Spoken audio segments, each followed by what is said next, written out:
Imagine, late night. The world is quiet, almost too quiet. The kind of silence that makes you uneasy, as if something is about to happen. The air is thick with an eerie stillness, and the only sound you can hear is the faint rustling of leaves in the wind. Suddenly, a piercing scream shatters the silence. A child's scream. Then, just as abruptly, silence returns, even more deafening than before. It's the kind of scream that sends chills down your spine. The kind that you can't ignore. It's 1986, Gallup, New Mexico. A small town where everyone knows everyone, and nothing much ever happens, or so it seems. But on this night something unimaginable occurs. Anthonette Cayedito, just 9 years old, vanishes from her own home, gone, without a trace. One moment she was there, and the next, she was gone. Her family is left in a state of shock and disbelief. How could this happen? How could a child disappear from her own home without anyone noticing? This is the story of a disappearance that has haunted investigators and captivated the nation for decades. A case that has left more questions than answers, and a community forever changed. It's a story of hope dwindling into despair, with twists and turns more unsettling than fiction. Every lead, every clue, seems to lead to a dead end. The more you dig, the more you realize how deep the mystery goes. Anthonette's disappearance is a chilling reminder that some mysteries may never be solved. It's a case that has baffled even the most seasoned investigators, leaving them with more questions than answers. Leaving behind a void of unanswered questions, and a family forever scarred by the unknown. A family that continues to search for answers, hoping against hope that one day, they will find out what happened to their beloved Anthonette. This is their story. Anthonette, known as Annie to loved ones, lived with her mother Penny and her younger sister Wendy. Life wasn't always easy, but their small home held warmth and laughter. Annie, a bright and cheerful child, was the heart of their little family. The girls shared a room, their beds pushed together, a nightly ritual of whispered secrets and shared dreams. Annie, the protective older sister, always looked out for Wendy. Their bond, unbreakable, made the events of that fateful night even more unbearable. The night of April 6, 1986 started like any other. Dinner, laughter, bedtime stories. Annie drifted off to sleep, her younger sister beside her. Hours later, a scream shattered the night. Wendy woke up to see a man, a stranger, dragging Annie away. Wendy, terrified, raced to her mother. The police were called. Frantic minutes turned into agonizing hours. No sign of Annie, no forced entry, no witnesses, just an empty bed and a family torn apart by fear and uncertainty. The police descended upon the quiet neighborhood. Doors were knocked on, neighbors questioned, searches were conducted, but the investigation hit a wall. Every lead led to a dead end. Days turned into weeks, weeks into months, and months into years. Still, no Annie. The FBI got involved, profiles were made, theories were tossed around. Was it a stranger abduction, a family member? The more they dug, the more questions surfaced. Each answer only seemed to deepen the mystery.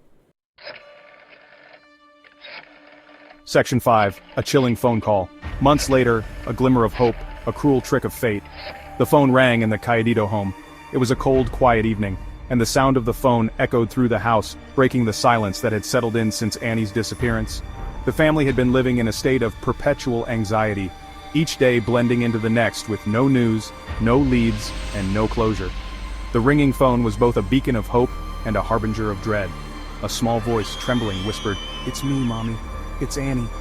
The voice was faint, almost as if it was coming from a great distance, but there was no mistaking the familiar tone.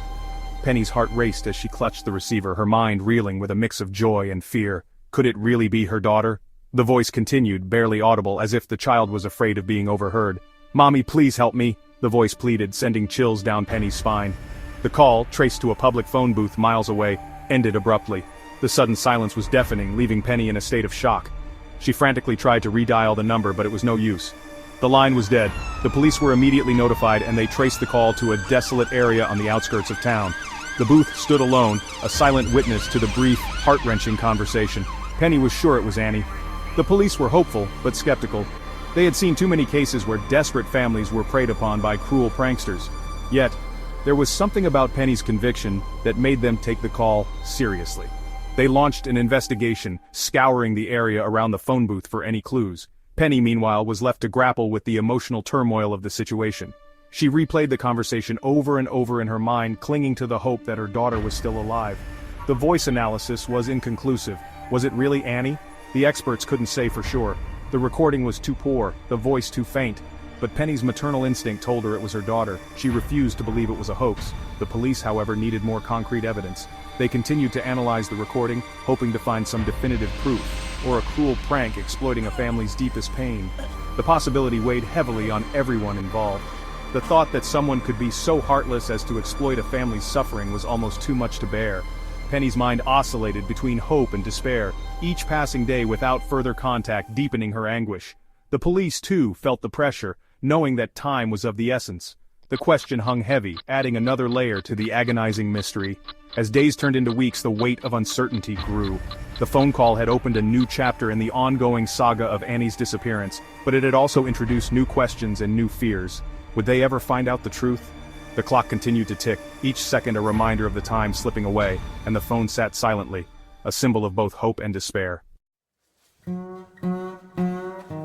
Section 6. Dead-end leads. Years passed. The case went cold. Then in 1990 a possible break. A waitress in Carson City, Nevada thought she recognized Annie. The girl, scared and alone, fit Annie's description. But before police could arrive, she vanished. Was it another dead end? Or another missed opportunity to bring Annie home? The uncertainty gnawed at the investigators and haunted the Cayedito family. Every lead, a spark of hope, only to be extinguished by disappointment. Section 7. The mystery endures. The years marched on, each one a painful reminder of the little girl stolen from her family. Penny Cayedito never gave up hope. She clung to the belief that Annie was out there, alive, waiting to be found. The police investigation, though inactive, remains open. The case of Anthonette Cayedito continues to baffle law enforcement. The mystery, unresolved, serves as a chilling reminder of the vulnerability of innocence in a world full of shadows. Section 8. Theories and speculations. Over the years, theories have swirled around Anthonette's disappearance. Some believe she was abducted by a stranger, snatched away in the dead of night. Others whisper about a family member, a dark secret buried deep. The lack of evidence fuels speculation. Was it a random act of cruelty, a planned abduction, or something even more sinister? The possibilities, each more unsettling than the last, highlight the frustrating lack of answers. Section 9. A haunting question. The disappearance of Anthonette Cayedito serves as a chilling reminder of the mysteries that continue to haunt us. On a seemingly ordinary night in April 1986, Anthonette vanished from her home in Gallup, New Mexico. She was just 9 years old, a child with a bright future ahead of her, suddenly taken away without a trace. The case has baffled investigators and left a community in perpetual sorrow. Her story is not just a tale of a missing person, it is a narrative that forces us to confront the unsettling reality of how quickly life can change, and how the shadows of uncertainty can engulf even the most innocent lives. It's a story that forces us to confront the darkness that can lurk in the shadows and the fragility of life, especially for the most innocent among us. Anthonette's disappearance is a stark reminder of the vulnerabilities that children face, and the ever-present dangers that can disrupt the sanctity of a home. The night she disappeared, her mother, Penny, reported hearing a knock at the door. Anthonette went to answer it, and that was the last time she was seen. The chilling details of that night have left an indelible mark on all who have heard her story. Did Annie ever escape that night? The questions surrounding her disappearance are as haunting as they are numerous. Was she taken by someone she knew, or was it a random act of violence?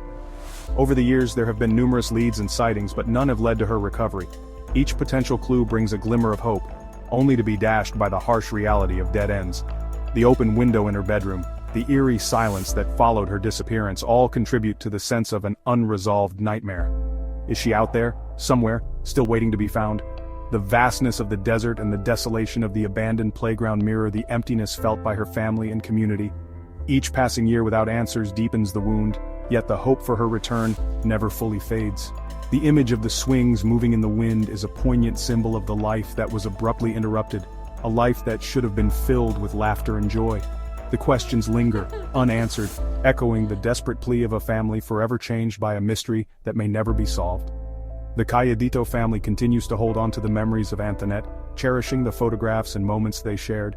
The flickering candle flame in the dark room is a testament to their enduring hope and the light they keep burning for her return.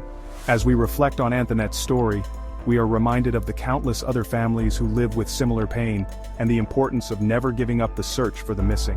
The haunting question remains, what happened to Anthonette Cayedito? For more stories like this, please like and subscribe to Oblivion Unlocked.